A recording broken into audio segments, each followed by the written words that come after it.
Hi மக்களே, நம்ம இப்போ எங்கே வந்திருக்கோன்னா பாலமேடு போகிற வழியில் மீன் கடைக்கு வந்துருக்கு. பாருங்க, சூப்பராக அதே சைஸ் எடுத்து வந்துருங்க. 3 ரூபா போடுங்க. இப்போ நம்ம அங்கே மீன் வாங்கிட்டு வந்தோம்ல, அதை இப்போ க்ளீன் பண்ணுறோம். இது வந்து பாறை மீனுங்க, கம்மா பாறை, ஆற்று பாறைன்னு சொல்லுவாங்க. கிராமத்தில் பார்த்தீங்கன்னா இதை வந்து பொரிக்கவும் செய்வாங்க, குழம்பும் வைப்பாங்க. ரொம்ப டேஸ்ட்டாக இருக்குங்க. நாங்கள் எப்படின்னா வாரத்துக்கு ஒரு தடவை இல்லை மாதத்துக்கு ஒரு தடவை எங்கள் அத்தாச்சி ஊர், அதாவது என் பொண்ணை கட்டி கொடுத்துருக்க சம்மந்தி ஊர், அந்த ஊருக்கு வந்துட்டோம்னா இந்த மாதிரி தாங்க மீன் வாங்கி நல்லா க்ளீன் பண்ணி அதை பொரித்து குழம்பு வச்சு எல்லாம் ஒன்றா உட்காந்து சாப்பிடுவோங்க. இது நல்ல நெய் மாதிரி இருக்குங்க. குழம்பு வச்சாலும் அப்படி நல்லா தேன் மாதிரி இருக்கும். இதை கழுவிட்டு இதுக்கப்புறம் எப்படி இருக்குன்னு நான் பார்க்குறேன். இது கடல் மீன் பார்த்துருப்பீங்க, கடல் மீன் கிடையாது, ஆற்று மீன், கம்மா மீன். நல்லா இருக்கா பார்த்தீங்களா?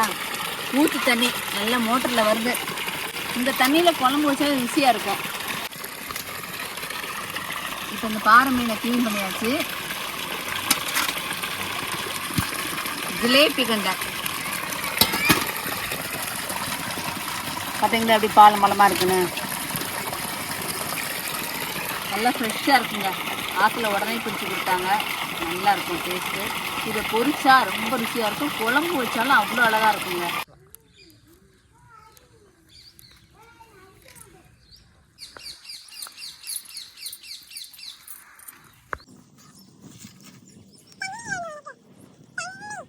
சட்டி வச்சாச்சுங்க, காயட்டும்.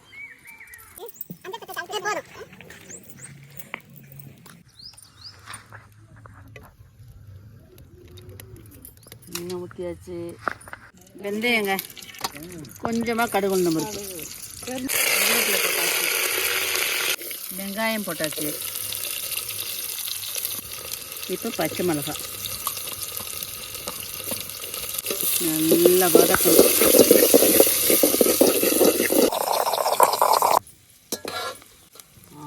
நல்லா பொன்னிறமாக வெங்காயம் வதங்கிடுச்சுங்க.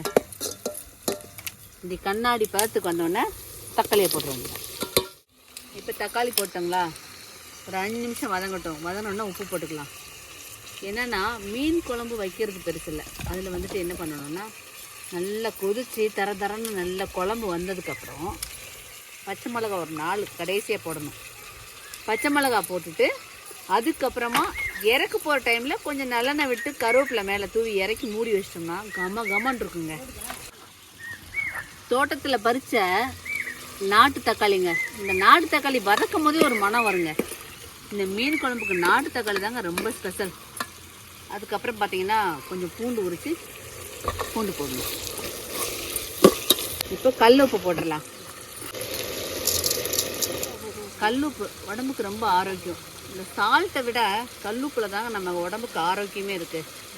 நிறைய பேர் கல்லுப்பு அதிகமாக யூஸ் பண்ணுறதில்ல, சால்ட்டை வாங்கி போட்டுடுறாங்க. இதில் இருக்கிற ஒரு மகத்துவம் வேறு எதுலேயுமே இல்லை. மீன் குழம்புக்கு கல்லுப்பு போட்டால் தான் டேஸ்ட்டே. தக்காளி பார்த்தீங்களா, நாட்டு தக்காளி நல்லா மசிஞ்சிருச்சு. இதுக்கப்புறம் நம்ம என்ன பண்ணணும்னா வீட்டில் அரைச்ச பொடி கமகமன்னு இருக்குங்க.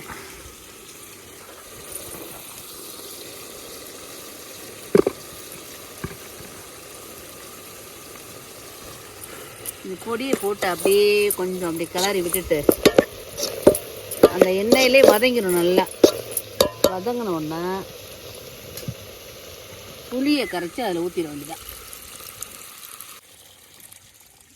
குழம்பு நல்லா கொதிச்சிச்சு பாருங்க. இப்போ மீனை போட்டுற வேண்டிதான்.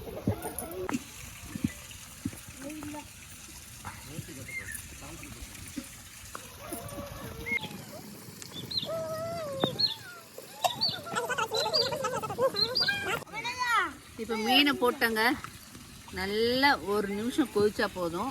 கிண்டி மட்டும் விடக்கூடாது. கிண்டி விட்டால் உடனே மீன் உடஞ்சிரும். அதனால் அப்படி கொஞ்சம் தீயை குறைச்சிட்டோம்னா சிம்மிலே வச்சு எண்ணெய் விட்டு வந்தோடனே இறக்கிற வேண்டியதான்.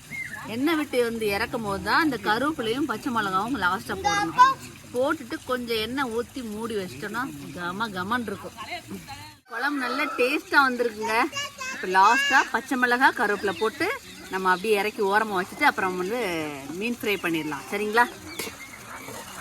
எப்படி வந்திருக்கு பார்த்தீங்களா? அவ்வளோதாங்க. இப்போ மூடிட்டு ஒரு ஓரமா வச்சிடலாம். எப்படி இருக்கு பாருங்க, லட்டு மாதிரி. இதை வறுத்து எடுக்கிறப்ப கொஞ்சம் கருவேப்பிலை கொத்தா போட்டோம்னா மனமா இருக்கும். கிராமத்து சமையல்லாம் அப்படிதான் இருக்கும். வாங்க ஒரு நாளைக்கு மதுரைக்கு, சூப்பராக சமைச்சு தரேன். இப்போ மீன் குழம்பு நல்லபடியாக வச்சாச்சு. அடுத்து என்னன்னா நம்ம மீனை வறுத்து எடுக்க போகிறோம். சரிங்களா? சட்டி வச்சாச்சு, விறகு வச்சிடலாம். நல்லா பிடிக்குது. சட்டி காயட்டும். சட்டி காஞ்சிச்சு, எண்ணெய் ஊற்றிடலாம். இப்போ எண்ணெய் நல்லா காஞ்சிருச்சுங்க. எண்ணெய் காஞ்ச பிறகு இப்படி ஒரு குத்து கருவேப்பிலை போட்டுட்டு அப்படியே இந்த மீனை எடுத்து உள்ள வச்சா சூப்பராக பொரிஞ்சிருங்க. இப்போ நம்ம போட்ட பக்கம் கொஞ்சம் நல்லா பொரியணுங்க. பொரிஞ்ச பிறகுதான் நம்ம அப்படியே திருப்பணும். இல்லைன்னு வச்சுக்கோங்களேன், மீன் உடஞ்சிரும். இப்போ மெதுவாக அப்படியே திருப்பி போட்டுருங்க. போட்டு அப்படியே கொஞ்சம் எண்ணெயை எடுத்து ஊற்றினோம்னா மொறு மொறு மொறு மொறு மொறுன்னு வருங்க. எப்படி சூப்பராக இருக்காங்க, மணக்குதுங்க. தண்ணி வேணுமா? பாட்டிலில் இருக்கு, குடிங்க. என் பேத்தி பேரங்க என் சொந்தம் எல்லாம் உட்காந்துருக்கு. எங்கள் வீட்டுக்காரர் உட்காந்துருக்காரு பாருங்க.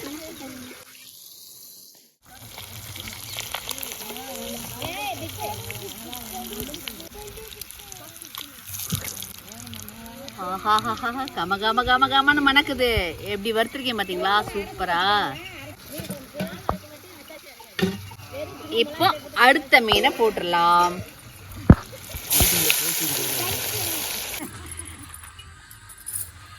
நல்ல வாழை இலைங்க, ஃப்ரெஷ்ஷா எங்க மாமா அறுத்து வந்து கொடுத்துருக்காரு. பச்சை பச்சையேர்னு.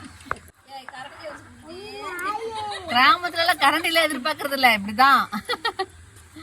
மீன் மீன் பொரிச்ச மீன். ஆஹா ஆஹா, சூப்பர் சூப்பர். வாவ், சுட சுட சாப்பாடு, சுட சுட குழம்பு. வாவ், மீன் குழம்பு, வறுத்த மீன் எப்படி இருக்குன்னு பாத்துடலாம். வாய் ஊறுது.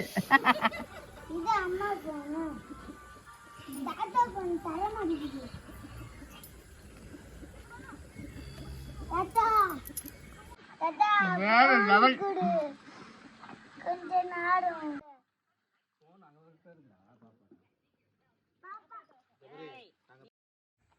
சரிங்க மக்களே, இப்போ அம்மா எப்படி சமைச்சிருக்கேன், நல்லா வந்திருக்கா அப்படின்னு நீங்கள் வந்து கமெண்ட் பண்ணுங்கள், ஷேர் பண்ணுங்கள், லைக் பண்ணுங்கள், சப்ஸ்கிரைப் பண்ணுங்கள். அடுத்து இன்னொரு வீடியோவில் உங்களை சந்திக்கிறேன். பாய் பாய்.